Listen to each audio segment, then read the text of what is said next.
Welcome in, everybody, to a Monday, a World Series week. Monday, it's set. The Astros and the Braves. It's going to be a great one, and we are going to take today's show and we are going to dive into ranking all the players. We are going to find the best team by ranking every player from both the Braves and the Astros that has appeared in the postseason.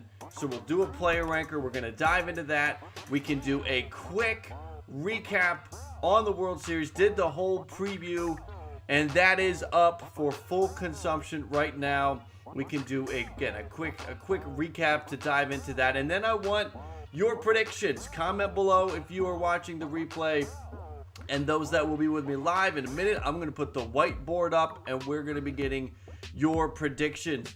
But first off, just again, a quick recap of this World Series. Steve, welcome in. Good to see you.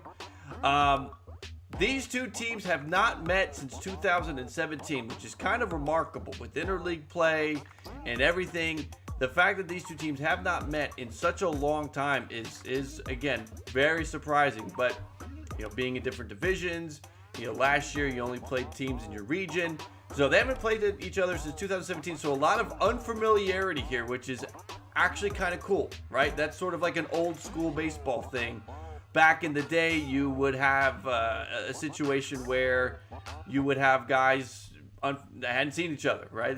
All they had was scouting reports and things like that, and that's a situation that we sort of have here.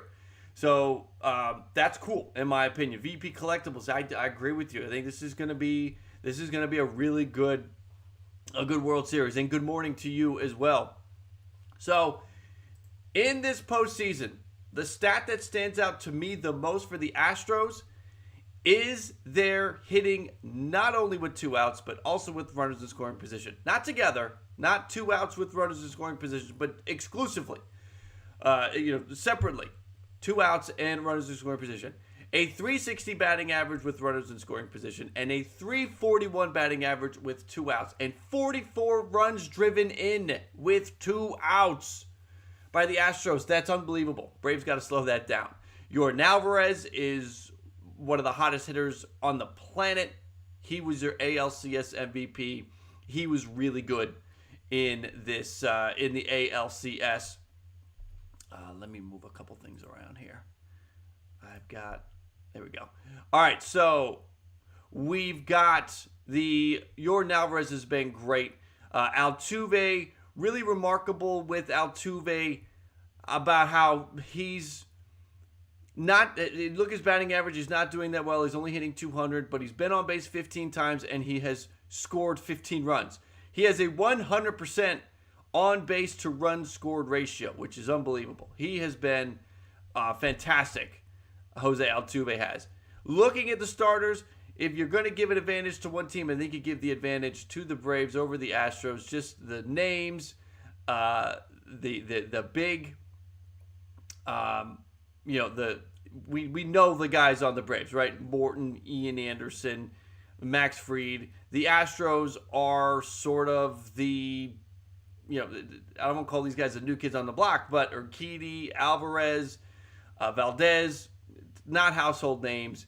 Players we're getting to know in these postseasons on a larger scale. Obviously, Astros fans, you feel confident and comfortable with those guys. And if you're in the American League West, you know who they are. You've seen them all year long. But outside of that bubble, not well known. And they've had some ups and some downs in the postseason. More ups and downs from those Astros starters than the Braves starters. So you give maybe the edge a little bit to the Braves, but we know that Valdez and Garcia and Urquidy can pitch up to that elite level. The bullpen's been great for the Astros, vastly improved over the regular season numbers. A 3.42 ERA, a 118 WHIP in the postseason.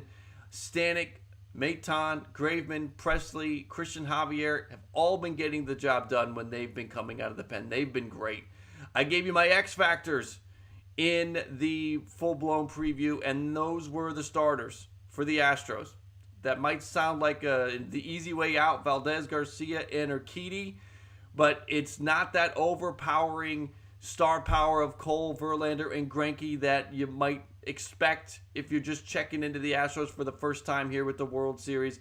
These three have been good. They have momentum of pitching well their last time out, so you kind of watch that. Not big names, not big salaries, relatively unknown on a national scale, but they have pretty much defied the odds to get here and could be the key to winning the World Series. On the other side, the Braves, the fewest wins of all the playoff teams. I think we've heard that probably a million times at this point. 88 wins. They won the National League East, but they had the best record since the trade deadline. That's when they morphed into this super team with the trades that Anthopoulos made. Freeman is still the stalwart there, the leader of that team. Unbelievable performance from Rosario, who goes out and wins the NLCS MVP. Freeman was also great with an OPS over 1,000, which is impressive because he struck out, right, the first 7 times. So Freeman really stepped it up. Rosario's the hottest hitter on the team. Riley's had some good moments. Jock Peterson, we know, has had some good moments. They got to get Swanson and d'Arnaud together if they want to, match up and keep pace with this Astros lineup. The starters, again, I give the edge a little bit to the starters here. They have been the best group in the postseason. They have the 3.38 ERA. That is the best collective ERA for starting pitchers. And because they have been eating innings, getting into games, 4th, 5th, 6th innings, not getting pulled in the first or the second, the Braves bullpen was used the least in the playoffs to this point. Now, both bullpens are going to come in rested for this thing. That's a given. They've had days off. They're going to be good to go. But the Braves used their bullpen the least, and a lot of that has to do with Morton and Fried and Ian Anderson. So, the bullpen. The big story here might be Tyler Matzik and what he did in Game 6, coming through, nobody out, runners on second and third, getting through that without allowing a run, bailing out Jackson. Tyler Matzik really stepped up and did something big there for the Braves. You could almost say it's the reason why they're playing here in the World Series. Obviously, a lot had to happen from that moment on, but really big. Bullpen wasn't a strength during the regular season, but they've been really good in this postseason. We've got Minter, Smith, Chavez. They have not allowed a run. You've got 3 relievers who've been used. It's not like they only have 2 appearances. They have been out there logging innings. I think Will Smith has 4 saves, and they have not allowed a run in the postseason. That's pretty good. The X factors, I'm giving you the same guys I gave you at the beginning of the playoffs, and it's the bats that they acquired back in July: Peterson, Soler, Rosario, and Duvall. They changed the team.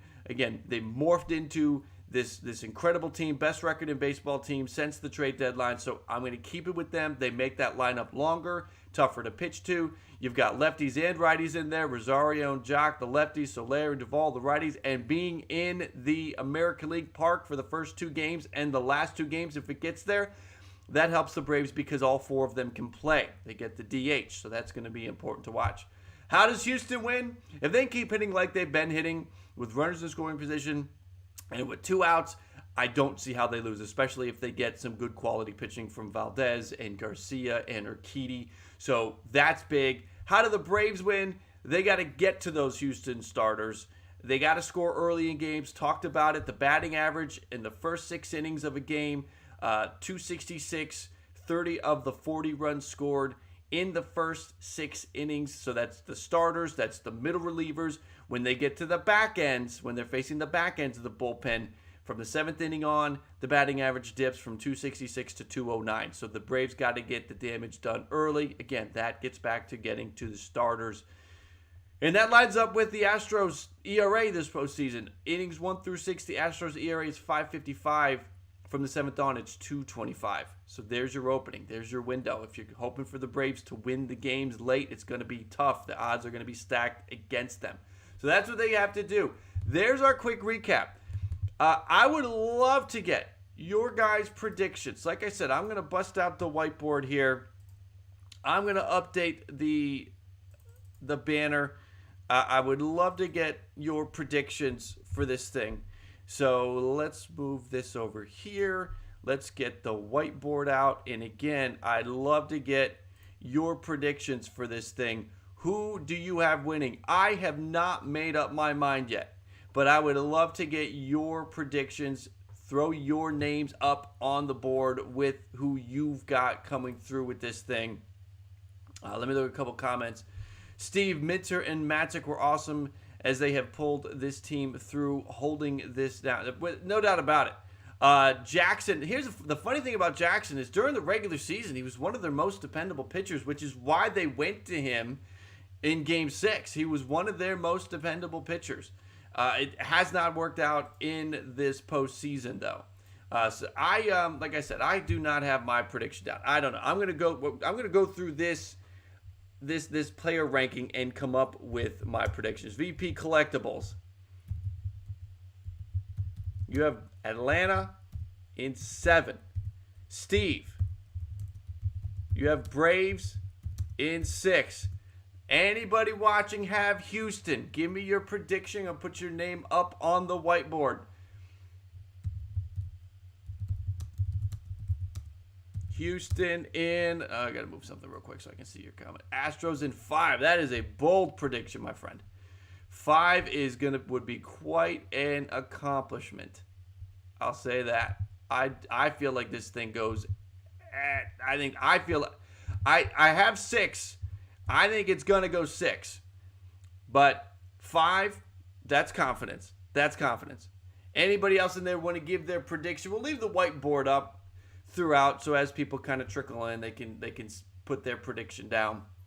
I've got a lot of predictions when we did the live stream Saturday night, Sunday night, whenever the game ended. Got a ton of predictions. Just didn't have the whiteboard. Didn't collect any of them. So if you want to give me your prediction, it's there for it. Clint, you've got the Astros in 6. All right.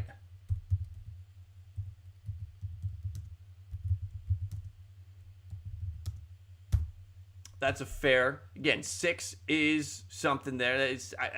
I feel like this game goes 6. I don't know who's going to win it yet. I'm still going back and forth in my mind about who's going to win it. But I do think 6 is the number. Could go 7. Austin, what's going on, man? Hey, don't worry about it. No worries. Austin, what's your prediction? What do you want to put what do you want to put up on the whiteboard? What do you want to put up on the whiteboard for the prediction?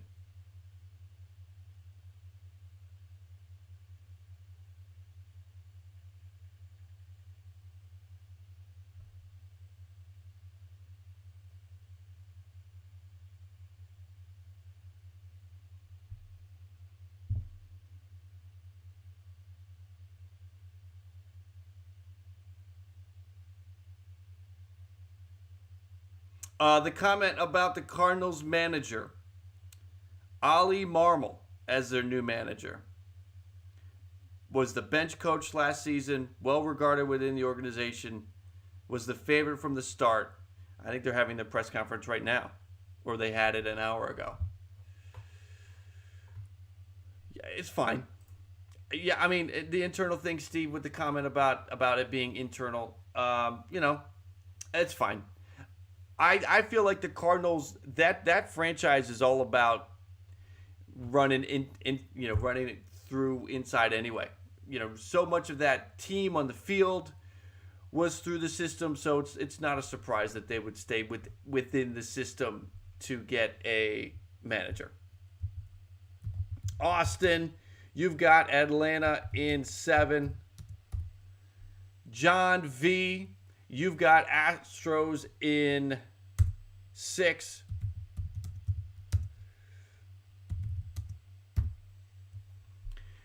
Been there, done that, was the most confident with the 5.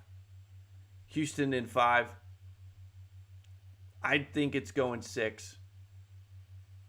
If it goes 7, I'd say Houston. I think if there's a game 7, I think it ends up being Houston. If Atlanta's going to win it, I think they need to win it in 6. Steve, the Cardinal way. Yeah, I mean, I think that's a thing. That's definitely a thing.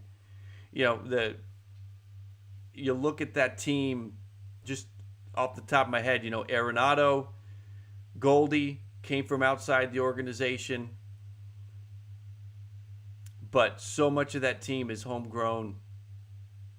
So it makes sense. And that team, the thing with letting Schilt go was that there was a difference in the direction that they wanted to go, which kind of surprises me. How is there? This team is ready to compete for the National League Central every year. How is there a difference in in philosophy with Mike Schilt and the Cardinals? I mean, are the Cardinals going to break it down in a year? They wouldn't do that. They just brought in Arenado. So, in my opinion, front office wants to go. And what did Schilt want to do? Wanted to hang back, cut salary, let people go? I just don't understand that. And I didn't like Mike Schilt as manager anyway. So staying inside makes sense. It's a good hire. I mean, he's inexperienced, right? He doesn't have any managerial experience before. Hasn't been a coach, but coming up through the system, it works. Rockets go next. You've got Astros in 6. All right.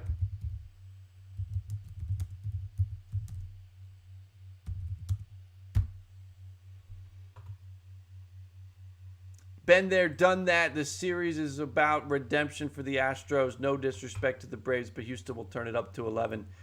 I mean, there's definitely with all of baseball, right? Just what is it? The Astros shame tour. You've got all of that. So I think that there's definitely going to be. It doesn't matter if Houston was playing L.A. or Atlanta. Right. Houston is playing for themselves, and the team on the other side of the field, it really is irrelevant. There's the saying, Houston versus everybody. And that's kind of, I think, how they feel. Schilt stuck up for his beliefs, built up, and wanted to protect his coaches. That's the word you got from Steve. Okay. Austin, did you make a video on Booney's third-year resign? I talked about it in our live show on Tuesday or Wednesday. We talked about the Boone situation. I'm for it. I don't think it's a bad call at all. I think he's done enough. He has won a postseason series every year except this year. He's won 100 games twice. I think this problem with the Yankees this year was more about their hitting coach. That's what I think was on there. And they have addressed that. They have changed that. They will have a new hitting coach. Geode Rain with the Astros in 7. Again, if it goes 7, I do think it's going to be Houston if it goes 7. So my feeling about Boone was that. Redemption, 4 years the Braves are due.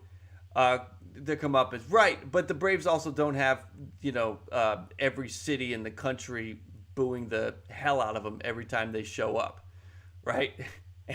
Anywhere they go, the Astros get booed. The Braves don't go on the road and get mercilessly booed in New York and LA, and they'll get some boos, but for the most part, the crowd is impartial. They don't hate 3 of the players on the team with a passion. The Astros have dealt with that. It's definitely, I give them credit for not letting that affect them, for using that as fuel and getting to this point.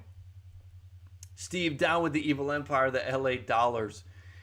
Well, the Dodgers aren't gonna be able to spend someone from LA is going away.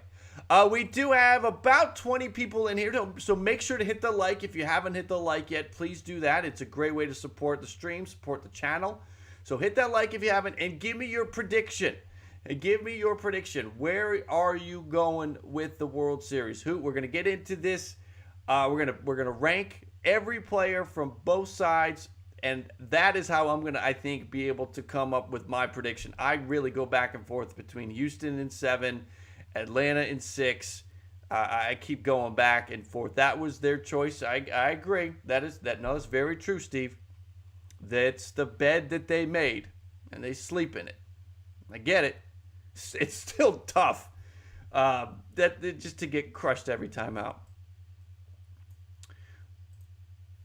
All right. Let's see. What do you guys think? Should we dive into this thing? Should we get into the ranking of the players? I will ask you guys.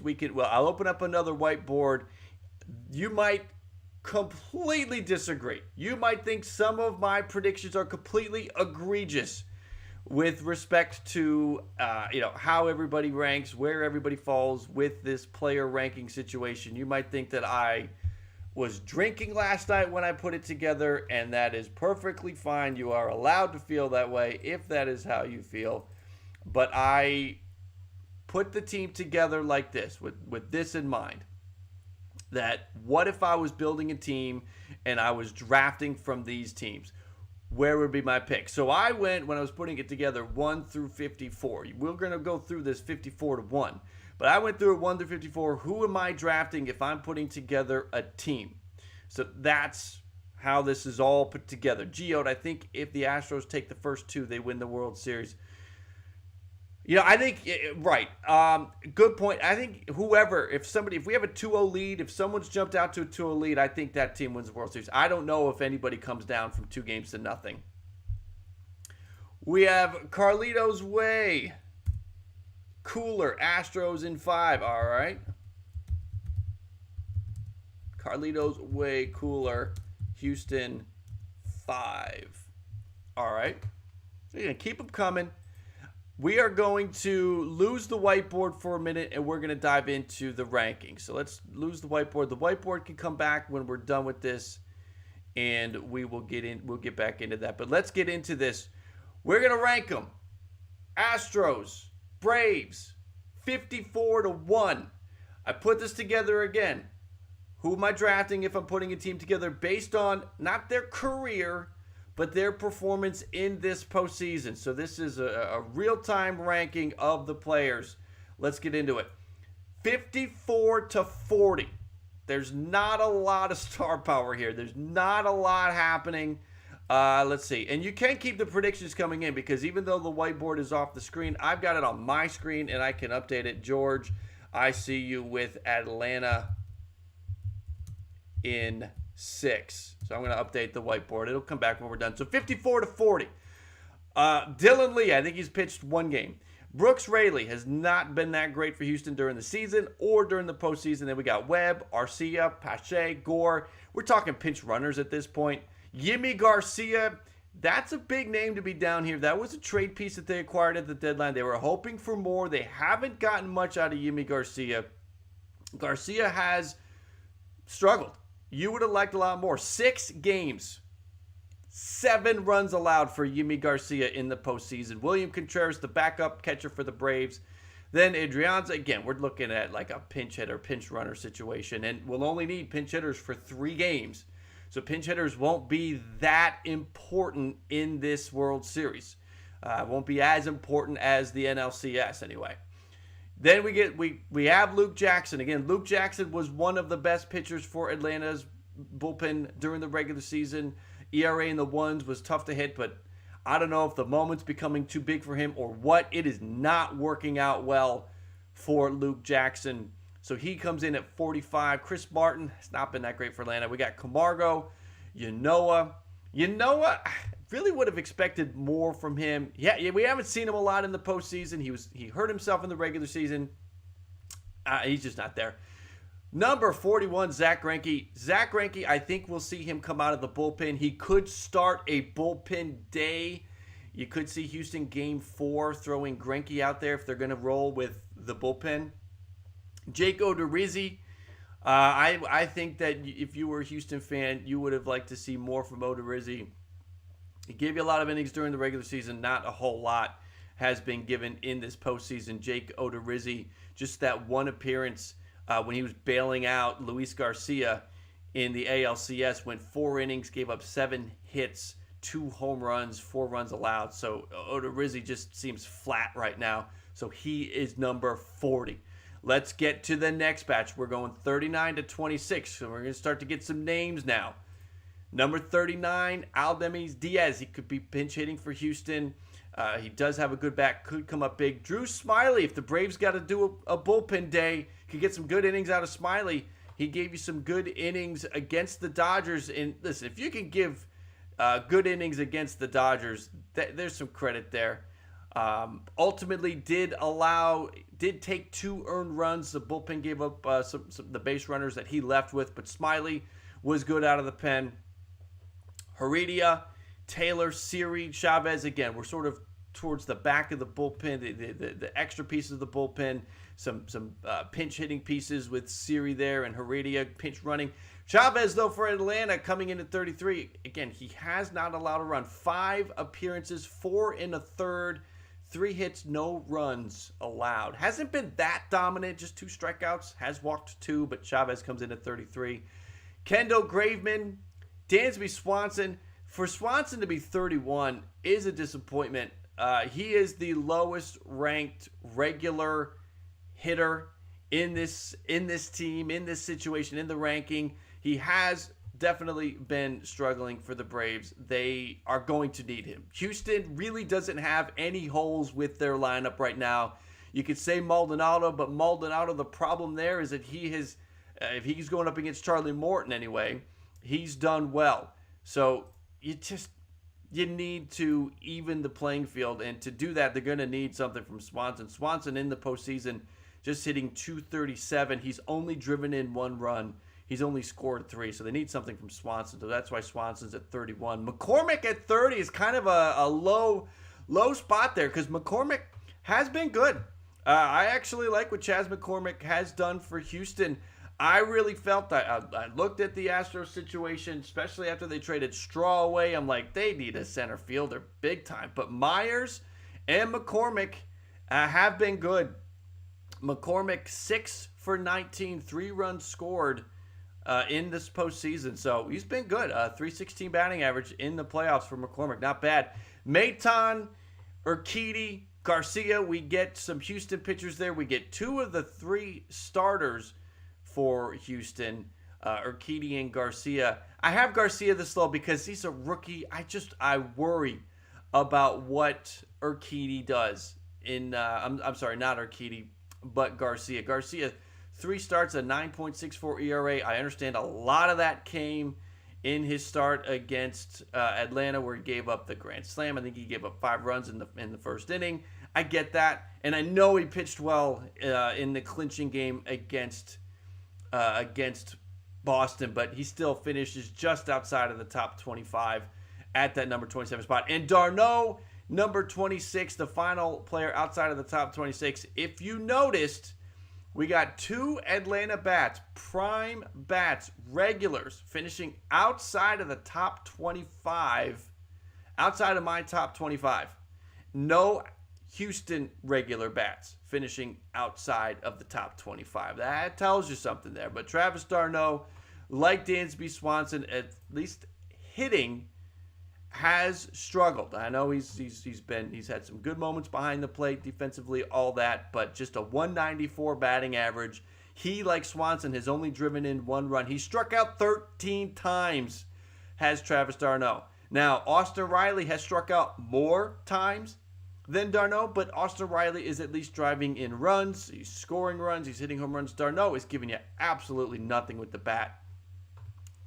So d'Arnaud comes in at 26. Let's get to the top 25. We're going to show you 25 through 11. So we got some big names coming up here. 25 through 11, we're going to go Stanek. Stanek has been very good for Houston out of the bullpen. Ryan Stanek, 6 2/3, 6 strikeouts, 1 run allowed. Jorge, I see that Braves face the 2 best rotations. That's a fair point.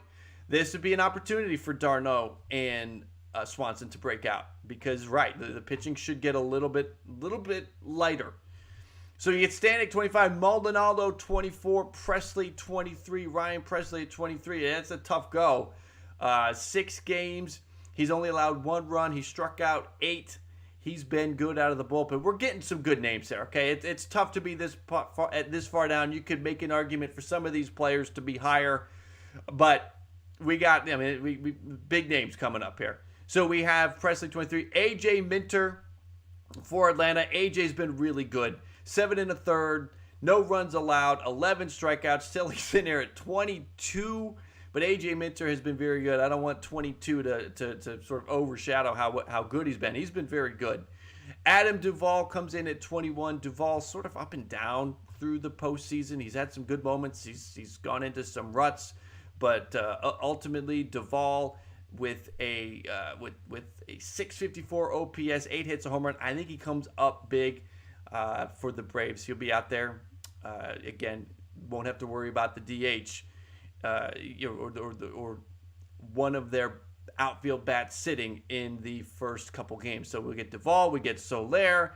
I think Soler makes the top 20 despite not having a lot of run here in the postseason because of that injury, not the injury, but the COVID situation.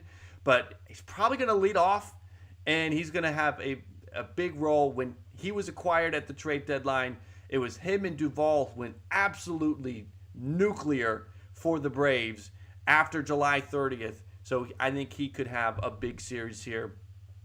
And I like the matchup with him against Valdez. I mean, there is no matchup data, Soler and Valdez, but I like the idea of Soler against those lefty arms. Bregman comes in at number 19. It's kind of low for Alex Bregman, in my opinion. I would have liked to see him a little bit higher, but Alex Bregman has not been lighting the world on fire. 1 home run, 5 runs driven in, a 282 average. That's okay. But it's not top 10 level, so we put Bregman at 19. Ozzie Albies is another one of the Atlanta bats that needs to turn it up. No home runs in the postseason, a 262 batting average. Does have 3 extra base hits with 3 doubles, has stolen a couple of bases. So he's been good, but there's an opportunity for Albies to turn things up. Framber Valdez gets going here. That's the highest ranked Astro starter. Have him at number 17. Of the starters, I think I trust him the most for the Houston Astros. And, coming off that Game 5, he was lights out. You like that bounce back in that situation. A series tied at 2. He had gotten roughed up his first time out against Boston. Went out there, pitched a gem. So I like that from Valdez. He comes in at number 17. Number 16, Austin Riley. He struck out the most of all the Atlanta bats, 14 times. But he's got 2 home runs. He's driven in 6. I'm sorry. He's driven in 5. He has scored 6. So I like Austin Riley here. Jose Altuve at 15. Jose Altuve not cracking the top 10 list. If I was putting this together just based on everything, not the postseason performance right now, maybe Jose Altuve is in the top 10 because of his postseason performance. His home run rate is among the all-time best. But in this situation, he's only hitting 200, so there is some struggle going on there. But when he's on base, he's scoring. I've talked about it. He has been on base 15 times. He has scored 15 runs. Carlito's way, I understand, but that 200 batting average worries me. 3 home runs is good. 3 home runs is certainly good, but I just don't like the fact that he's only hitting 200. I feel like there needs to be more. I like the walks. I think if Houston's going to win, I think they're going to need Altuve to get some hits more frequently. 327 on-base percentage when you include the walks is okay, but if he's getting some hits, that on-base percentage shoots up to 400. So Altuve misses out on the top 10. We have him at 15. Jock Peterson, Jocktober, 14th on the ranking. Jocktober kind of cooled off in the LCS a little bit. I expected him to have a bigger presence in that. Altogether in the postseason, a 909 OPS. A 909 OPS, guys, and he's 14th. It tells you how good the top 10 is. I mean, right now we're at a point where we got guys that could be in the top 10. That's just how good the top 10 is. Number 14, Jock Peterson. Number 13, Michael Brantley. Michael Brantley has been good. You could argue Michael Brantley should be in the top 10. Michael Brantley, a 311 batting average. He's driven in 8 runs. He's been very good, very consistent. Only 3 runs scored, which is interesting because he's been hitting second in the lineup a lot. So, interesting there, Brantley not scoring as many runs as you might think. A lot of the runs have been coming from the guys lower in the lineup. Yordan Alvarez, Kyle Tucker been driving in a ton of the runs. There are a few more spots down in the lineup. All right, so we have Brantley at 13. Then we've got Will Smith at 12. And again, Braves fans, you could bust on me about this one because Will Smith is out here 7 games, no runs allowed, 2-0, 4 saves, 4 out of 4 on the saves, just 3 hits allowed. Will Smith has been great. It was tough not having him in the top 10. Will Smith comes in at number 12. Charlie Morton is number 11 on my list. Charlie Morton, 3 starts, a 3.77 ERA, 19 strikeouts over 14 in the third. Charlie Morton just misses out on the top 10. He comes in at number 11. Okay. We are done with outside of the top 10. We're going to get into the top 10. And a couple of these guys, you're going to see how much I love them. And it's going to start with number 10, Christian Javier. I think Christian Javier is the best pitcher on the Astros right now. He's only appeared in 3 games because he's been logging innings when he's been going out there. 7 2/3, 13 strikeouts, 3 hits, and no runs allowed. I would love to see more of Christian Javier in this postseason. I think he has been underrated. I think he should be starting. I think if you have game 4 and you're looking for a starter, they should go to Christian Javier. They may have already used him at that point if they need to, but I'm a big fan of Christian Javier. If I'm drafting a team, and again, that's how this was put together. I looked at the rosters. I basically drafted each player one after the next, and Christian Javier was my number 10 pick. I'm a huge fan. I think he is next year he'll be starting, and he's going to get a lot of attention. Christian Javier is, in my opinion, Christian Javier is great. Let's move on to number 9. You'll notice this big bat. We haven't seen him yet. Carlos Correa comes up next at 855 OPS, 9 runs scored. Of the 3 that you're watching the most, Correa, Bregman, and Altuve, I feel like Correa has come up the biggest. The 855 OPS, a 297, 395, 459 slash line. That's my point about Altuve. That's why Altuve is not in the top 10. Carlos Correa's OPS is pushing 400 because his batting average is pushing 300. So Carlos Correa has been good. 9 runs scored for the Astros, the homer. I love it. So much recency bias, not a chance. Yes, of course, we are basing this off of postseason performance right now this year. So yes, there is definitely recency bias here. Let's keep going. Number 8, with the relief performance of the postseason, it's Tyler Matzek. 2-0 in the postseason, a 1.74 ERA. You feel like he's going to go out there and the other team doesn't stand a chance. 17 strikeouts over 10 in the third. The most strikeouts by a relief pitcher in the postseason. Only 4 hits and 2 runs allowed. I have Matzek at number 8. Matzek is the impact arm coming out of the bullpen, in my opinion. What he did in the NLCS was huge. In my opinion, he's the reason why it didn't go to a Game 7 and could be the reason why the Braves are even in the World Series. So, we have Matzek at number 8. Number 7, Yuli Gurriel. A 333 batting average. The 7th highest batting average, minimum 30 at-bats in the postseason. Yuli Gurriel has been good. Just 1 home run. I kind of think he's good for a home run or 2 in the World Series, Yuli Gurriel. So you got Gurriel in here at number 7. I like what he's done. An 817 OPS to go along with it. Yuli Gurriel is number 7. Number 6, we're going to get to a starting pitcher, and it's Ian Anderson. 3 starts in the postseason, 1-0, a 2.25 ERA. 12 strikeouts over 12 innings. Came up big against the Dodgers his last time out. He's only thrown 12 innings, so he's averaging 4 innings each time out. You're going to need to get more from him, but Ian Anderson, his fastball, changeup combination is just ridiculous, and that is going to be tough to deal with. So I have Ian Anderson, number 6. He actually, of all of the starters that are left in the postseason, he has the lowest ERA at 2.25. Next up, Max Fried is my guy. Number 5, 3 starts, 1-1 in the postseason, a 3.78 ERA, 17 strikeouts over 16 2/3 innings, and most importantly, only 2 walks. He's not giving free passes out. Max Fried is my number 5. Max Fried kicks off the top 5. Number 4, we got all bats the rest of the way. That shouldn't be a surprise if you've been keeping score on the ranking list here. Number 4 is Kyle Tucker. I am impressed by Kyle Tucker.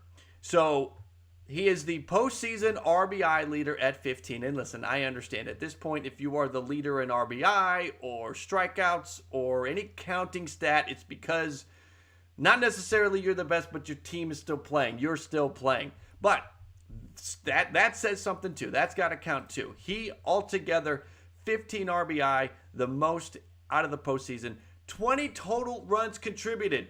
What does that mean?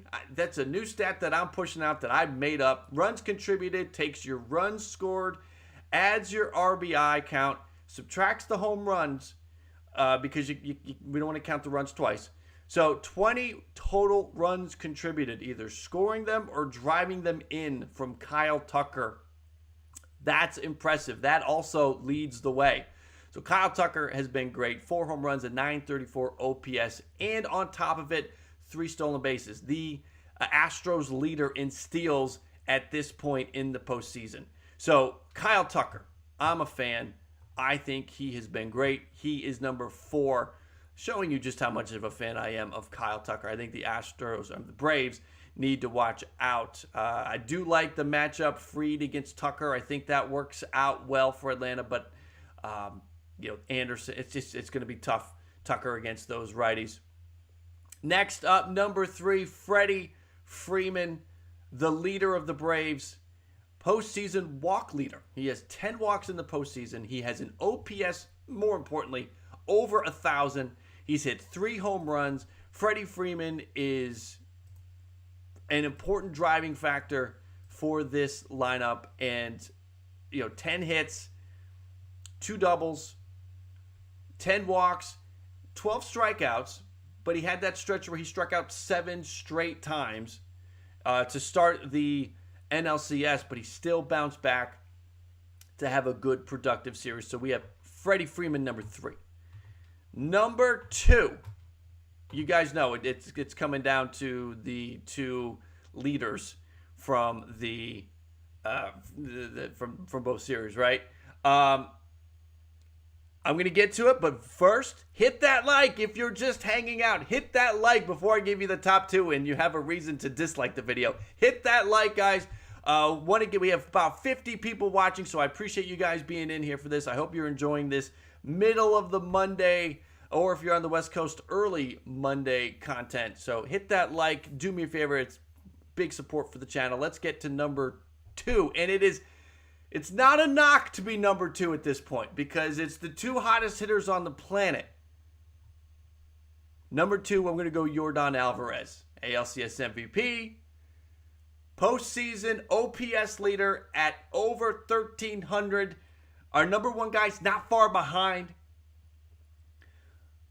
441 average, a 535 on base percentage, 18 runs contributed, absolutely unstoppable in the ALCS. And if he continues that in the World Series, wow, watch out. Yordan Alvarez gets the number 2 nod, which means number 1 is Eddie Rosario, NLCS MVP. The 1313 OPS. Again, we talked about Alvarez and his. Alvarez was at a 1329. Rosario was at 1313. A 474 average, a 524 on base.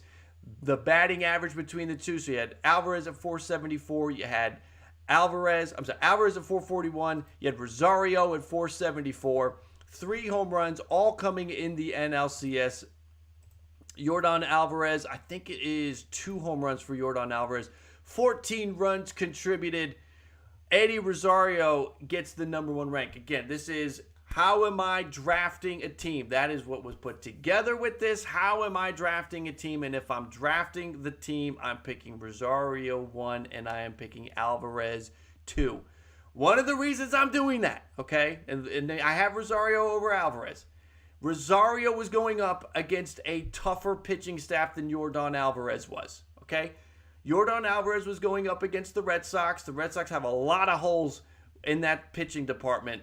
Rosario was going up against the Dodgers, was going up against Julio Urias and Walker Buehler and that Dodgers bullpen. That is why I would go with Rosario number one. I understand Alvarez was absolutely unconscious in the ALCS, but I think Rosario did it against a better pitching staff.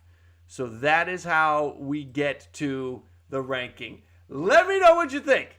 Fire away. I am sure there is a ton of disagreement. That's okay. I never say you have to disagree with my opinions, but that is our general, the general ranking there of every player here in the World Series. Now, there could be some more players added to the 40-man that have not played yet. We obviously don't have them in this situation, but that is the best we could do. Let's get the whiteboard back up, and let me get, again, I want to get some more. We have a lot more people watching than we did at the beginning. I want your predictions. We're going to put them up on the whiteboard. Who do you have winning and in how many games? That's what we're looking for. Who's winning and in how many games? And again, make sure to hit that like if you have not hit the like yet.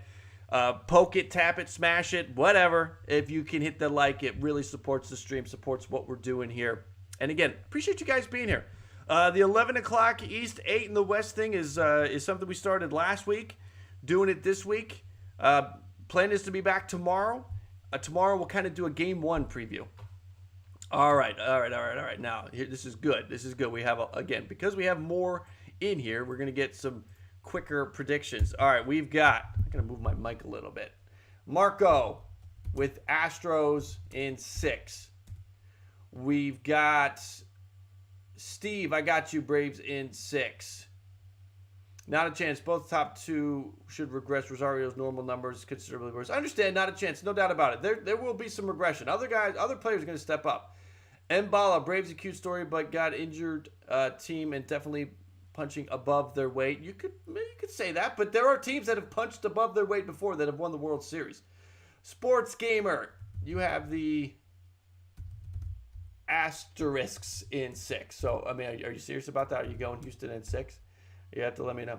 Been there, done that. Wait, Alvarez number 2. Don't hit that like button. I understand that, but again, I think I explained that at this point. That comment's from a couple minutes ago. Apple plays. Hopefully Braves in 5. Apple plays. Atlanta 5. Who else we got? We got Marco. I think I got you, Marco. Not a chance. You have Houston in 4. Who else we got? We got Skyler, Crabtree, Atlanta in 6. We've got Floyd. You've got Houston in 4. Sean the Gamer. What's up, my man? Happy Monday to you too.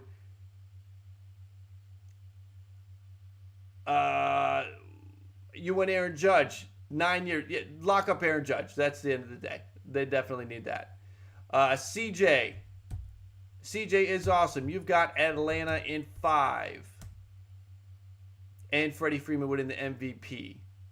Apple plays. This version of the Braves were on pace for 106 games. Best record in baseball. Best record in baseball after the trade deadline. Blazers. You have Atlanta in 7.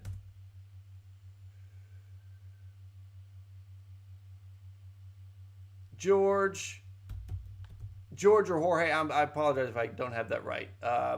We have Braves in 6. I got you already. Okay. Been there, done that. Astros still win. Yeah, I mean, I think, again, if this goes 7, I think it's Houston. I think Atlanta could win it if the series ends in 6. I would tell you that Atlanta probably won it then. If it goes to 7, I think Houston has the edge. All right, I think I have everybody at this point. I know we're sort of trying to keep everybody's predictions in here. We are getting a lot. We've got a lot of predictions, so I appreciate that. And again, appreciate you guys being here, hanging out in the middle of the day, talking some baseball. Taking a different look at the World Series preview. I do think that there is definitely a case to be made to have Alvarez 1 and Rosario 2. I totally get it. If I was picking a team to go into next season with of these teams, I would pick Yordan Alvarez as my number one guy. But they're both hot, tearing up the ball, and I think that Rosario did it against better pitching. Mbala, I think defense will be the deciding factor in this series. That'll definitely come into play. That's going to be big. Astros have too many hitters. Floyd, when we did the ranking, I don't know if you were here for the early part of the ranking, there were 2 Atlanta hitters outside of the top 25. d'Arnaud and Swanson did not make the top 25.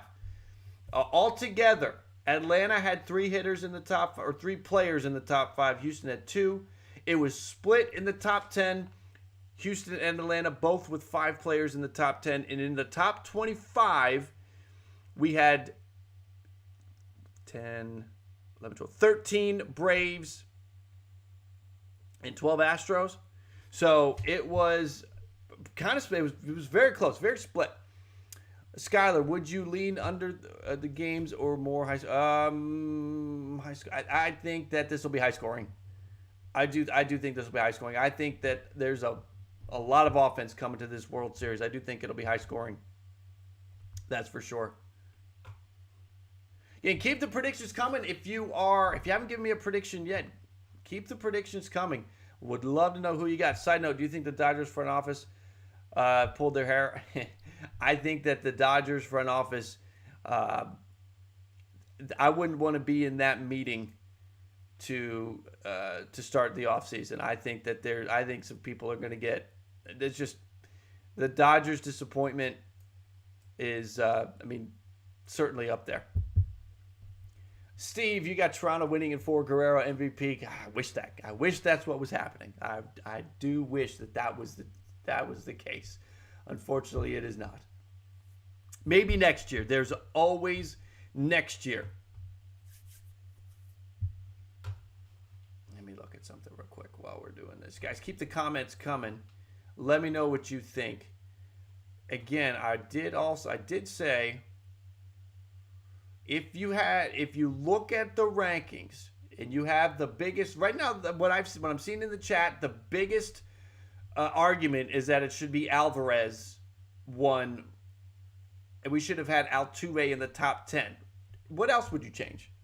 Let me know. What else would you change? Would you move the relievers out of the top 10 and have it just bats? Because relievers are going to be, they'll impact, high leverage situations certainly, but, they're not in there every day. Apple plays, do you think Braves bullpen can continue its impressive work? I do. They just did it against the Dodgers, the 106-win Dodgers. Now, I understand Justin Turner came in a big slump. There was no Max Muncy, but they were able to limit the damage with Will Smith and Corey Seager and Trey Turner. So I do think that the Braves bullpen just had a tougher test. E. Gonzalez, you have Atlanta in 5. Got you in there, buddy. Again, I'd love you guys giving me the predictions. Love to put your names up on the board, too. Mbala, how does the family ties factor? All right, you've got the father-son situation with, right? Isn't it Snitker? So I don't think that comes into play. I think the two of them, they'll shake hands and they'll chat and all that before the games.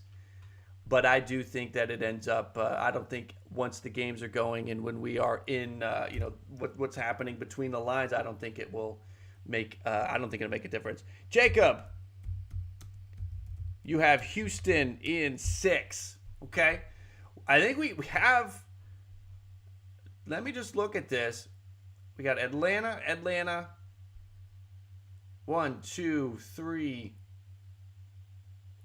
4, 5, 6, 7, 8, 9 for Atlanta. And for Houston, 1, 2, 3, 4, 5, 6, 7, 8, 9, 10, 11 So we have 11 right now for Houston and 9 for Atlanta. That's the count from you guys in the chat. Carlito's way. Astros have more experience. They have been there, done that. Plus, Correa would get another one before he leaves the Astros. The experience factor will come into play. And yes, Carlito, you have that right. The Astros have the experience. They have their pressure meter will that pressure button will not get pressed as quickly as it might for the Braves because they've been in a lot of these situations that many of these Braves, in fact, all of these Braves, outside of Jock Peterson, hasn't been in. And Charlie Morton. Morton, Peterson, you're going to have to rely on them, Atlanta players, to sort of give them the, here's what you're going to feel, here's what you're going to experience when you're in this moment, because Jock Peterson and Charlie Morton have been there. Most of the other guys have not. Let's see. Yeah, Matzik versus Jordan would be great. By the way, that would be great. Which manager do I give the advantage to? That's an interesting question because Dusty Baker has relatively a poor postseason track record, right? I mean, what was his record in clinching games? Like he was winless until coming to Houston or something like that. He was, I don't know. Snitker really hasn't done anything in this postseason to make me question him. The Jackson move did. I'll say that. That's the one that stands out. Dusty Baker's been pretty good with his crew. Just because of his experience, I'll go Dusty. I would like to see Dusty Baker win a World Series. I'm a Dusty Baker fan. If Correa and Altuve heat up, it's a wrap coming from Floyd. I agree. If you've got the rest of those guys already hitting well, and now Correa's doing well. It's Altuve that really needs to heat up. Altuve is the one that really needs to heat up. Hitting 200. Again, I mentioned it earlier. He's been on base 15 times through hits and walks and home runs, and he's scored 15 runs. Every time he's been on base, he's scored a run. So Altuve's been really important. The Jackson move in the game 6, putting Jackson in instead of just going right to Matzik, that almost cost him the game. I did see, Sean, you had a question. What do you think of Justin Verlander for the Yankees? The rumors around. I think Verlander is going to be rumored to go to a lot of different places. I think it would make sense for him to go to the Yankees. Here's a question, though. Do the Yankees want to get into that boat again? They just went through that with Corey Kluber, right? Didn't the Yankees...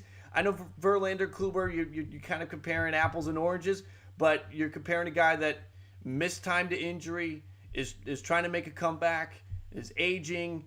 I don't think the Yankees would want to go get Verlander and then count on Verlander. I don't think the Yankees would make that mistake. I think that Verlander makes more sense for teams that don't have as much at stake. The Yankees need to win the World Series next year.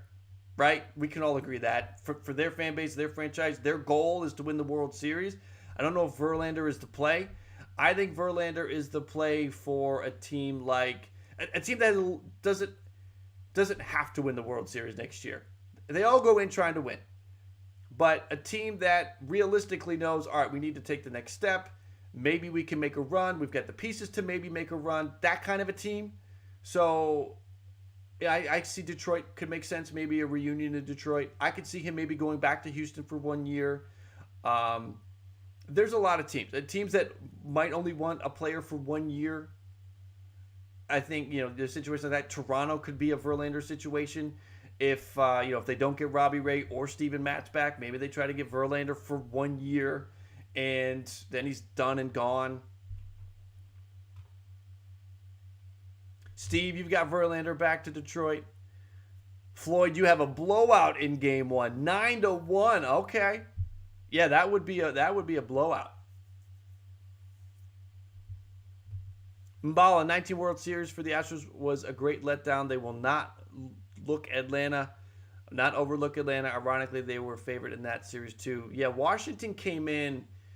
I really didn't think Washington was going to win that World Series. I thought Houston was going to take that one. I do think that was kind of a surprise. Apple plays Dodgers or Mets for Verlander.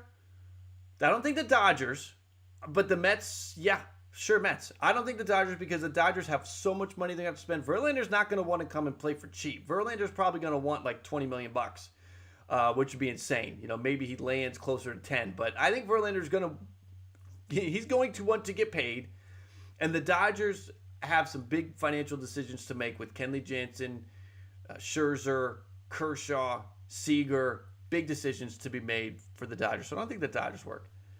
The Braves and Astros haven't faced each other since 2017. Right, exactly. At the top of the show today, sort of did a recap of the preview that is up on the channel. Full deep dive into this World Series. It's about 18 minutes long, I think, previewing the World Series.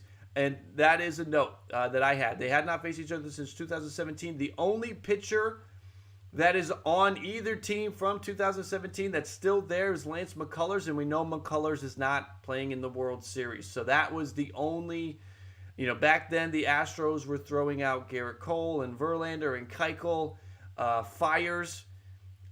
Who else was on there? McHugh, Brad Peacock. I liked Brad Peacock, by the way. I feel like Brad Peacock got a raw deal. He was great. And he didn't, I feel like he got a raw deal. I thought that there was more to Brad Peacock. Steve Mammon, Verlander goes back to Michigan for a farewell tour. I mean, you could go back to Detroit, and Detroit could be pushing for the American League Central next year or a wild card spot. I think Detroit, if they make a big move, Detroit should be in play for one of the big free agents this offseason. And I think they should go for it. And Verlander would be good for them. Nobody wants to play for the Mets. I mean, the Mets, I wouldn't say that. But there's definitely just a rough patch right now with the Mets. Let's see. Most of the video try to watch later. Houston mostly healthy, so that can that be? Well, here's the thing: the Braves team that you're getting is healthy, right? The Braves are here without Acuna, Soroka, Rodriguez, who they also traded for the deadline. The team that they've used to get here, they're healthy. So both teams come in really healthy. It's not like Atlanta lost, like LA lost Justin Turner in the postseason. You could argue they never had Justin Turner during the postseason the way he was hitting, but that was a piece that they lost. Atlanta, now with Soler back, Atlanta is fully healthy. Carlito's Way, who do you think would go after Carlos Correa? I think that the teams that will go for Correa, I think you could see, again, I think there are some teams that are going to be ready to make a splash and take a step. And those teams are Detroit, Seattle, and Miami. So those three teams could be in the mix for him. I think Houston will be in the mix for him. I think Toronto will be in the mix for him. I think there's another team or two that I had for Carlos Correa, and I'm blanking on it. I don't think a New York or LA team gets in the mix. I don't see it happening. I think there's too much bad blood there between the primary fan base of that city and the player for him to go to New York or LA, even to the Angels or the Mets. So I don't think the New York thing happens. So that is my feeling on Correa. I think those are going to be the primary teams. I know there's one that I'm forgetting, and I apologize for that, for who I have for Correa. But those are five that I think could be in the mix for him. Who do you think? Let me know who you think. Where would you like to see Correa go? Would you like to see him go back to Houston? I think that there's a very real possibility of that. If he goes out there, tests the market, realizes that Detroit's the high payer, but he wants to keep having a chance to play in the World Series every year, maybe he takes a little bit less to stay in Houston. Steve, no one wants to play the Jays. They will be monsters over the next 5+ years. I agree. I think the Blue Jays are building a powerhouse juggernaut. My destination for Corey Seager. I think the Yankees are a real possibility here. They do not love Glaber at shortstop. They need the lefty bat if they don't re-sign Rizzo. So you could have Seager as your shortstop. You can move Glaber to second base. They'd like that better. Then your first baseman is LeMahieu or Voit, and then your third baseman is LeMahieu or Urshela. So I think New York makes good sense for Corey Seager. But there's other teams too. That could Seattle could be in play for Corey Seager.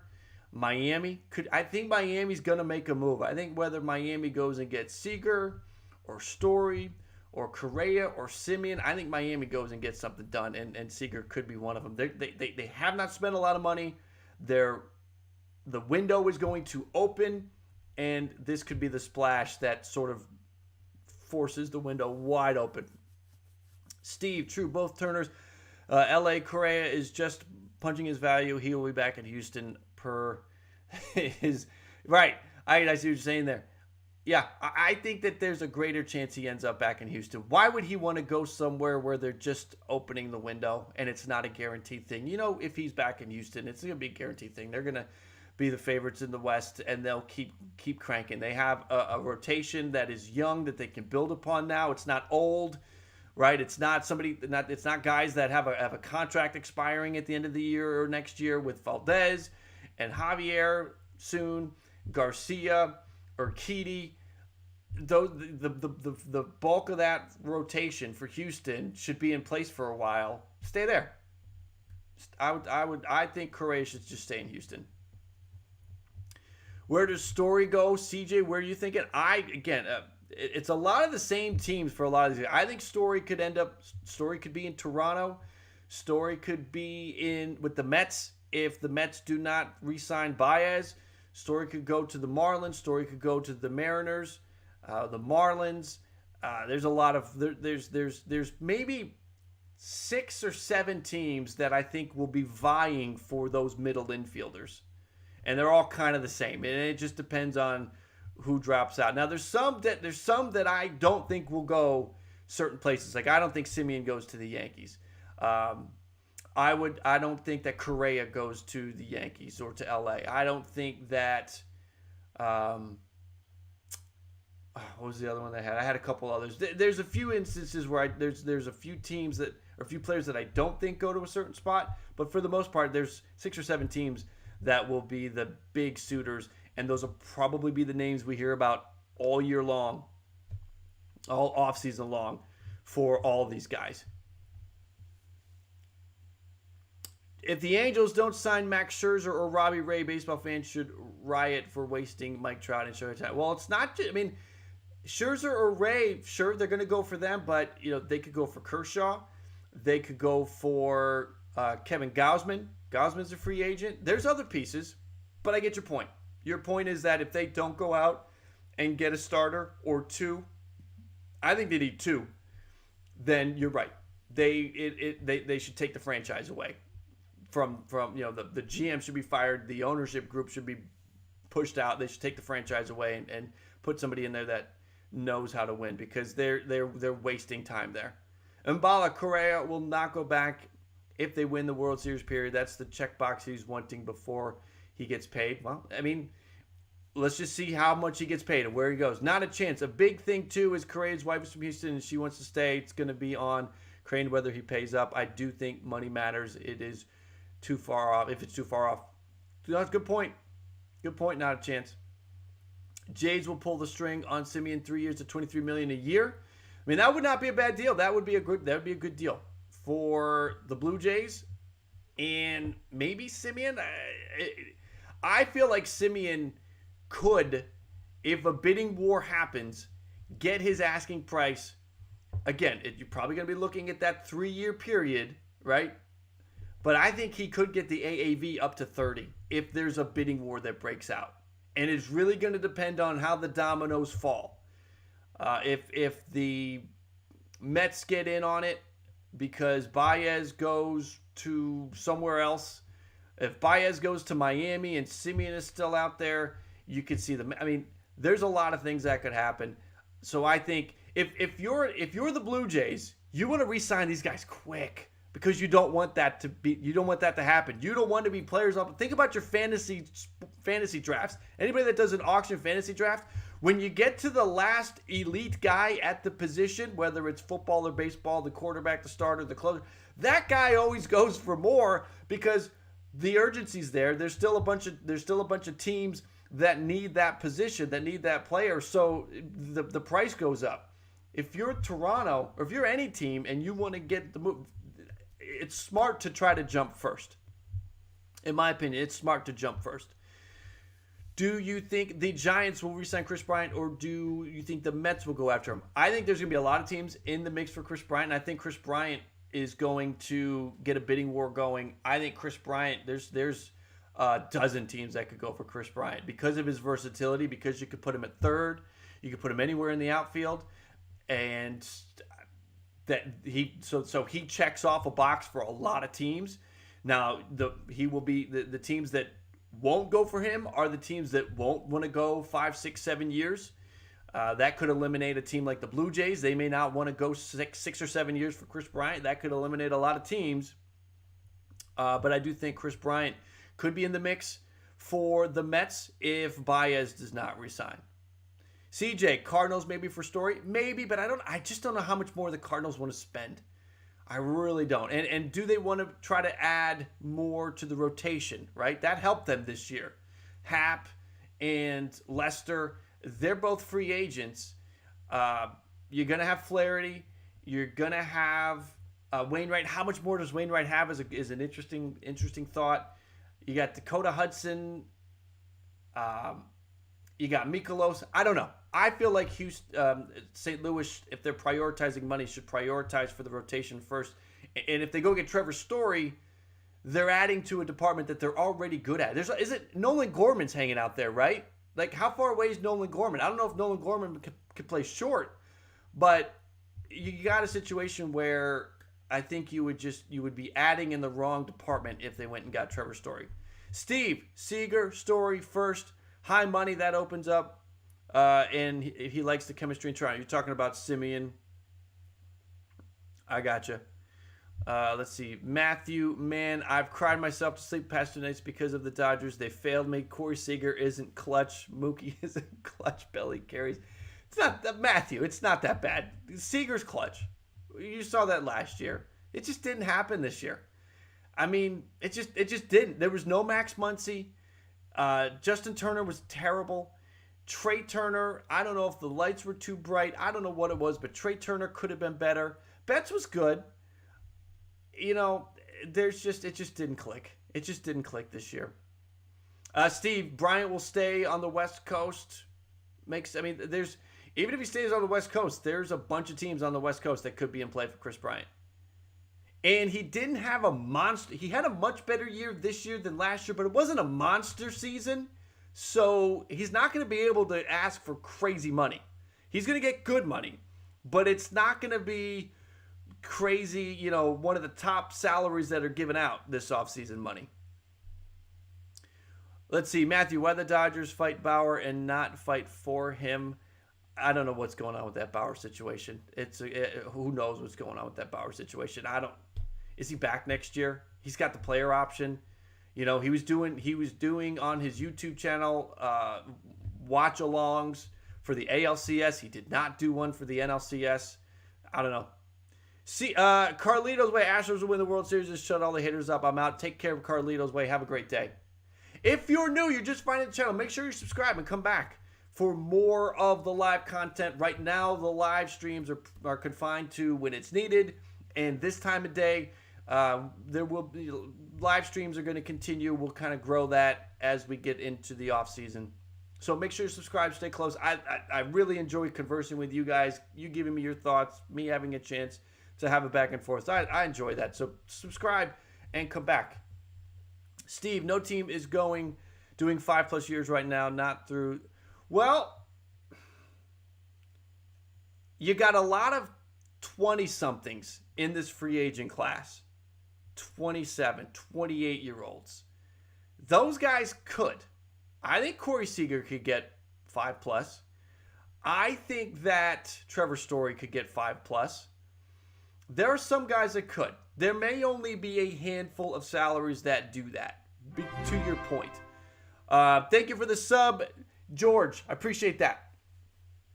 To a degree, you're right. But I do think a couple players could sneak through. Not a chance. Dodgers were a shell of themselves, got beat up battling San Francisco season. Yes, I had a video about that. I did an upload. I talked about it in our very first stream last Monday. the Giants were haunting the Dodgers. The ghost of the Giants haunted the Dodgers in the NLCS, pushing them to 5, making them start Buehler on short rest, making them use Max Scherzer to close out the game. The Giants, exactly. The Giants had pitched well to Trey Turner all year long. Trey Turner struggled against the Giants, and that carried through. Trey Turner was not able to get on the right start, for sure. Giants are a big part of that. Braden, Alex Wood of the Blue Jays, I think that's certainly in play. I have my Blue Jays video up right now, what they could do with their increased salary, and Alex Wood is, I believe, on option 4 of that video. I have Alex Wood as a potential for the Blue Jays. If the Blue Jays go a certain route, they don't bring back Steven Matz, I think Alex Wood could be a good fit.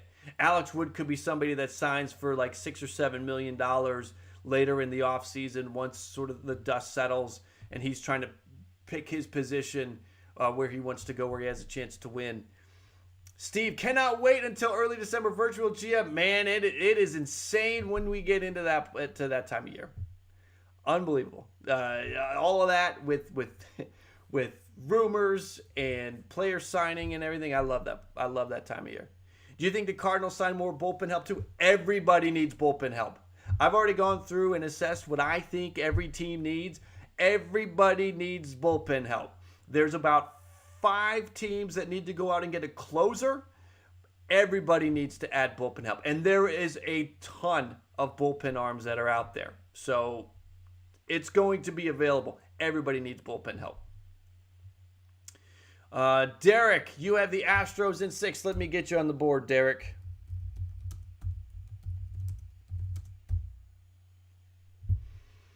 HV Gaming, Astros let go Greinke, and which players should they go for? Definitely got to let Greinke go. Who do they go for? They might want to get a stabilizing piece for that for the starters. Robbie Ray could be a fit for Houston. You know, if he wants to keep winning, he could be a fit. I don't think, you got Kershaw and you got Scherzer, free agents from Dodgers. That's not going to happen. You've got, who else is a free agent for starters? I do think that they do need to bring somebody in. I don't want them to bring somebody in and then that keeps Christian Javier from getting his chance to be a regular starter. So I think you promote Christian Javier to the rotation. You have McCullers back next year, and they don't need to, so they could maybe make a depth play for a starter. George, even with Dombrowski as GM, do you think the Phillies are a difficult ship to write? Phillies, it's great, and the Phillies are one of the teams that need a closer. All 3 guys that they trotted out there in the 9th inning this past season are free agent. Neris, Bradley, and Kennedy are all free agents. So the Phillies need a closer. I don't know. I mean, you got Bryce Harper deal done. You got JT Realmuto done. I think they make a move. I think they need to go out and get an outfielder. I think they need to get a starter, and they need to get a closer. Those are sort of the 3 pieces for the Phillies, and I think they could do it. Bryce Harper needs to draw people in. And this is a big offseason. There's a ton of players available. Bryce Harper could bring somebody in. There's going to be some outfield pieces. Starling Marte would be a nice fit in Philly. That could happen. That could work. Let's see. So there's my thoughts on that. Atlanta in 5. Braden, I don't think I've got you on here yet. So let's get you on here, Braden.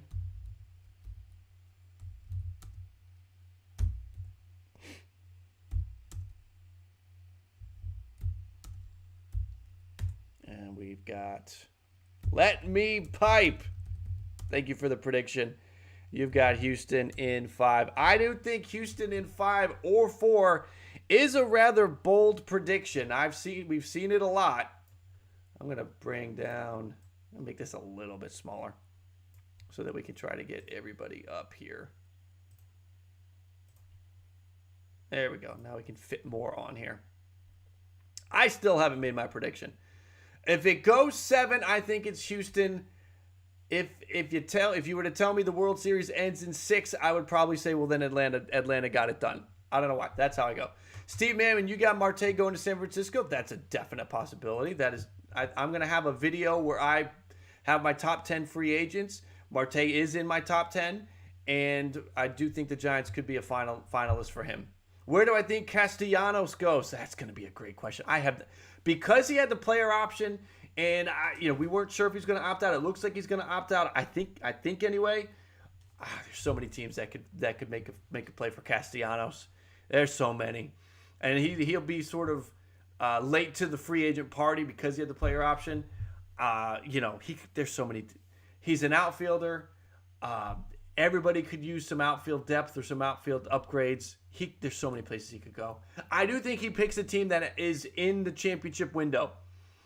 He's not going to want to go somewhere and try to win. He's going to want to go somewhere where he knows he can win. So basically, take the teams that you think will be in the playoffs next year, and those are your teams for Castellanos. Whoever you think is going to make the playoffs next year, those are the 10 teams that are going to be in the mix for Castellanos. Danny Duffy is too washed. Fluke KC story. Danny Duffy, yeah. I think it was either Duffy or somebody. I can't remember if it was Duffy. Duffy had a good year this year, didn't he? I can't remember. Jay, you got Atlanta in 4. That is our first Atlanta sweep prediction. You got Atlanta in 4. We still have more Astro winners than Brave winners in the predictions. I see you, Steve, with your Savannah Bananas plug. Right on. Marte in San Francisco would be sick. I think it can happen. George, will the Padres rebound? They're certainly going to try. There's no way they made those trades last year, spent the money they spent on Tatis and all that. There's no way that they would not rebound. And I mean, a lot of pieces are back. I think they need to trade. They need to make a couple trades. They're going to let Pham go. They need to make some moves, but they can rebound. I do think they can rebound. No doubt about it. And everybody that's here, make sure to subscribe. Stay close to the channel. I do see some new names. Maybe some people that are already subscribers that are just checking out the channel, the live streams for the first time, or speaking up in the chats for the first time. So if you're already a subscriber, I do appreciate that. If you are new to the channel and have not subscribed yet, please subscribe. We talk baseball all the time on Ballcap Sports. And once you subscribe, you can proudly state that you are a member of Ballcap Nation. So you got that going for you too. Bam, you have the Braves in 6. All right. We got a lot of predictions in here. Let me get this up to date again. I want to try to keep everybody's name on here. It's getting kind of small, though. That's an issue. All right. Let me keep going here with you guys. We'll spend a few more minutes. Again, I appreciate you guys hanging out. And HV Gaming, thank you for subscribing. Welcome to Ballcap Nation. Let's see. Yeah, Hosmer and Pham. Hosmer needs to be traded. Pham is a free agent, so Pham's gone. Hosmer, they need to trade because they need to move Cronenworth to first, Frazier at second, move Tatis back to short, third base Machado. Then you figure out your outfield. Will Myers will be back. You got Grisham. Add an outfielder. You know, maybe the Padres go and get, this would be insane, but maybe the Padres go get Castellanos. Or the Padres get Marte. CJ, where does Danny Duffy go? I mean, Danny Duffy,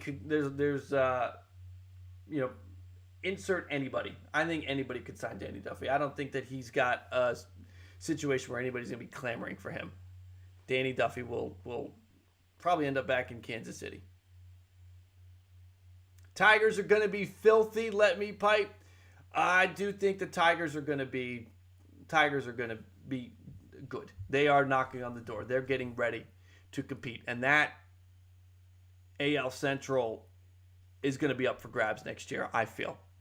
I think that's going to be, I know the White Sox will be the favorite heading in, but that AL Central could be up for grabs. Could the Cardinals be a dark horse for Danny Duffy? Definitely.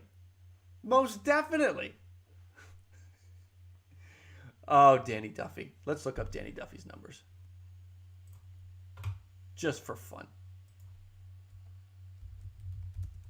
I'm almost afraid to touch my computer because I know it's trying and working really hard.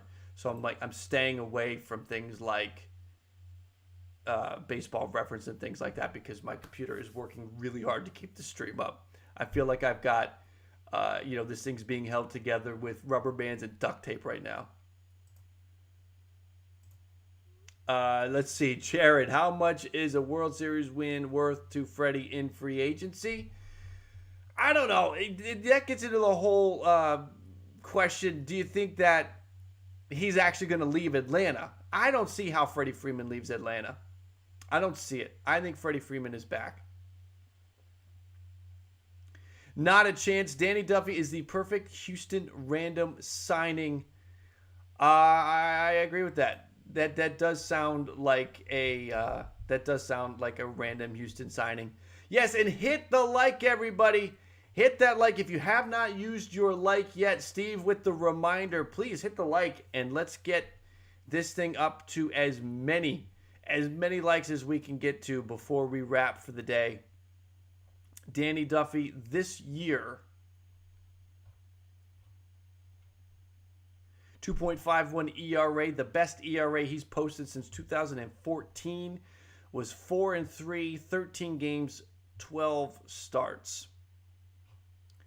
So we will see. Does Danny Duffy go back to the ERA of 4 guy, or does he end up being the 2.5 guy? This is what's interesting, guys. This could be funny. It doesn't happen that often that a player is traded for himself.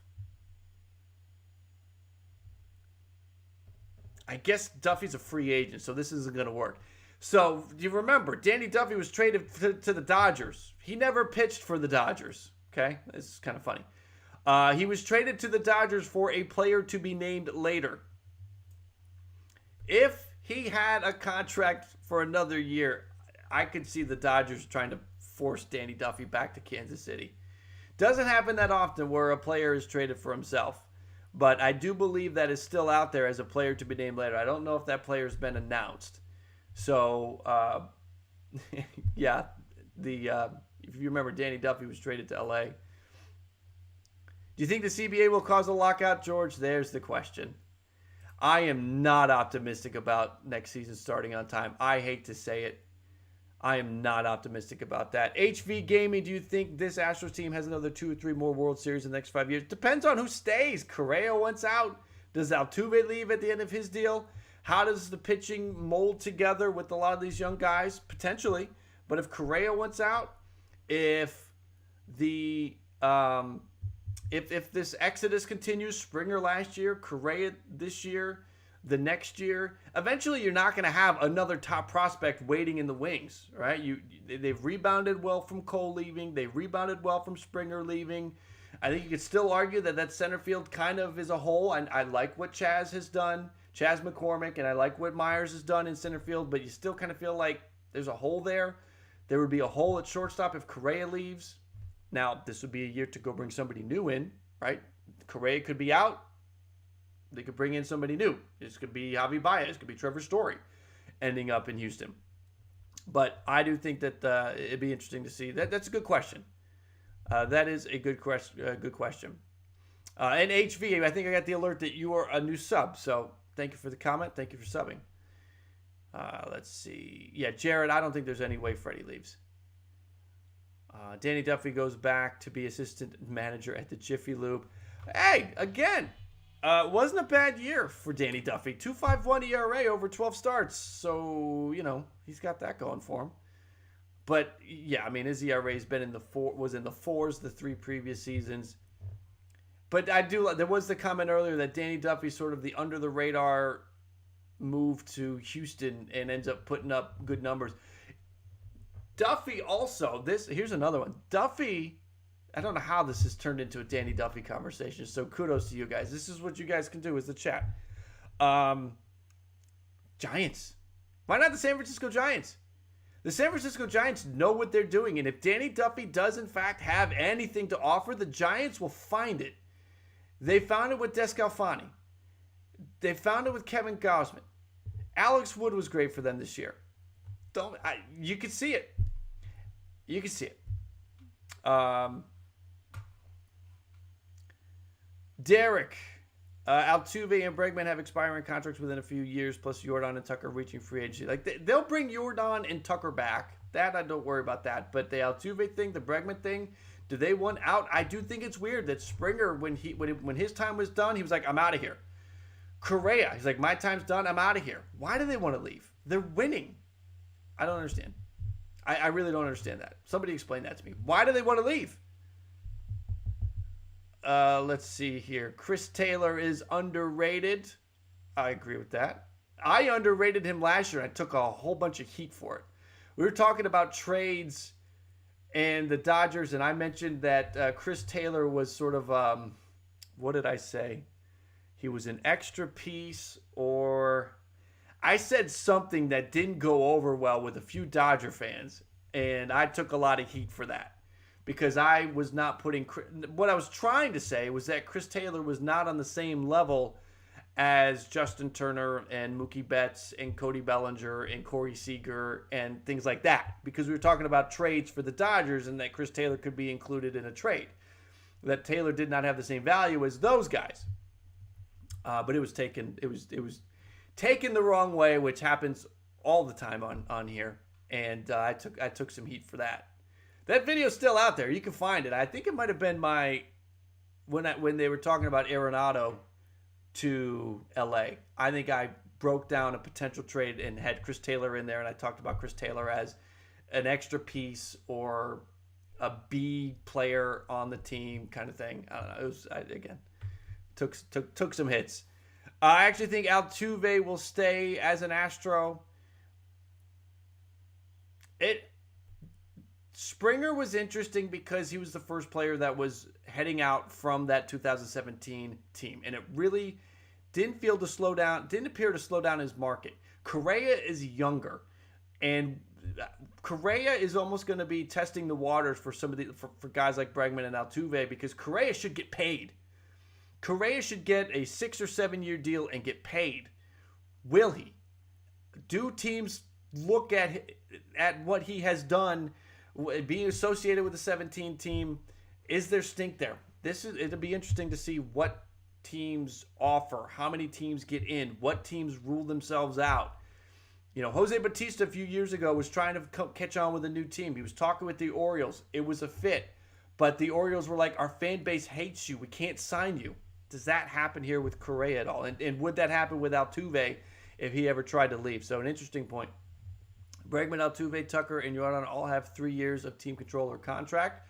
Good call. Thank you for bringing that up. Not a chance. Yeah, the Astros, there was the question earlier, will the Astros continue for another 3 to 5 years? I think for the most part. I don't see, unless the Angels can get their pitching together. Oakland will challenge them, but if you only have one team really challenging you in your division because the other teams don't know what they're doing, that is a big help. And Houston has the talent along with that in their favor. Let's see, getting back to your comments, guys. We're hanging out. We're going long today, but I'm enjoying the conversation. I'm enjoying this. Springer left and got paid. Correa wants to get paid too. Right. From MC to the Matrix. MC, what's your prediction for this thing? I don't think we've gotten your name. We don't have your name on the board for your prediction. What's your prediction? Not a chance. Springer's from Connecticut wanted to move to the Northeast. He was between Toronto and I think Boston. No, but it was Boston, it was the Mets, and it was Toronto last year. But he wanted to play in the Northeast. Astros also didn't want to pay. Not a chance with Tucker and Jordan in the pipeline. George, do you think Schwarber resigns with the Red Sox? I don't know, but I think he should. I think that's a good fit for him. I think that's a good fit for the Red Sox. I think that he should resign. There's a mutual option there. So he could just be back. Doesn't have to sign a deal. I do believe there's a mutual option for him to remain and for Boston to pick his contract up. Altuve has said he wants to retire as an Astro. So there you go. I mean, Altuve staying with the Astros is, I really don't have a feeling either way about that. It sounds right. I think there's a little bit of me that's old school with baseball that does like it when occasionally a player can run their whole career with the team. It's kind of why I'd like to see Freddie Freeman stay with Atlanta. It'd be cool to see Altuve stay with the Astros. Bregman got a big contract before it was due, but I think it depends on money who was left. HV Gaming, Ohtani should have left the Angels and signed with winning team. That was one of those things. It was a posting situation. The teams bid for him, and the Angels won. Now they got to build around him because they can't let that happen. And deep down, MLB would absolutely love for Ohtani to be playing in the playoffs. So Manfred is probably going to get on the line and tell the Angels to get it together because they want to, he wants Ohtani in the postseason next year. That would be the media hype circus train bandwagon, whatever you want to call it, would be insane for Ohtani in the postseason. All right. We're about 40 minutes over. This is supposed to go from 11 to 12. It is, it's pushing 1 o'clock. So, everybody, we'll be back tomorrow. Going to do a Game 1 preview. We'll look at the starters. We'll talk about Game 1 tomorrow. Same time, 11 in the East, 8A in the West. So make sure you come on back. We'll add to the whiteboard with the predictions for the World Series. Again, right now, Houston has the edge over the Braves. So it'll be interesting to see what you guys keep coming with. George, will the Rays still be the best team in the AL East next season? They got Cruz on the way out. I worry about that pitching. If they can bring in a pitcher, then for sure. Pure Adrenaline Fantasy Sports. Good afternoon, Jim. Just joined. Did I give my World Series prediction? I'm waffling. I'm totally waffling on the situation, Pure Adrenaline. This is what I've got. If you tell me that the World Series is going to end in 6 games, I think that means the Braves won. If you tell me it's going to go to a Game 7, then I think Houston wins.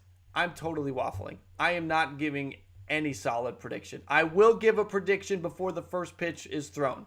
Maybe I'll give my prediction tomorrow.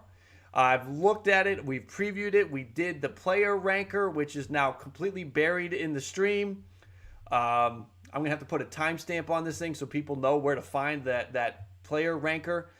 So if you have joined in the last half hour, we did rank all the players, and that is in here.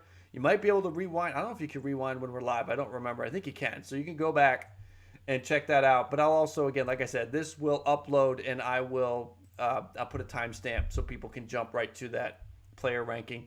The player ranking was very even. 10 of the top 10, 5 are Astros, 5 are Braves. So I'm totally, I don't know who to pick. I'm overwhelmed with data is the problem. So, all right. Hit that like on your way out. If you have not used your like yet, please do. It supports Ballcap Sports. Subscribe. Stay close to the channel for more live streams and for more uploads. Got a lot of free agent content that I'm working on behind the scenes that will come out once we get in. Once free agency starts. Once the playoffs are over. I'm gonna have a bunch of videos queued up and ready to go for free agency. You might want to check that out. And hey, again, you subscribe, you are automatically enrolled into Ballcap Nation. So you can't knock that. Enjoy your Monday, everybody. If this is the only stream you get to, have a great week. If you can make it back tomorrow, I look forward to seeing you guys tomorrow. Enjoy the week. No baseball tonight, just a lot to talk about. But I'm looking forward to it. Again, I look forward to seeing you guys tomorrow. Hit that like on the way out, and we'll see you tomorrow, guys. Have a good one.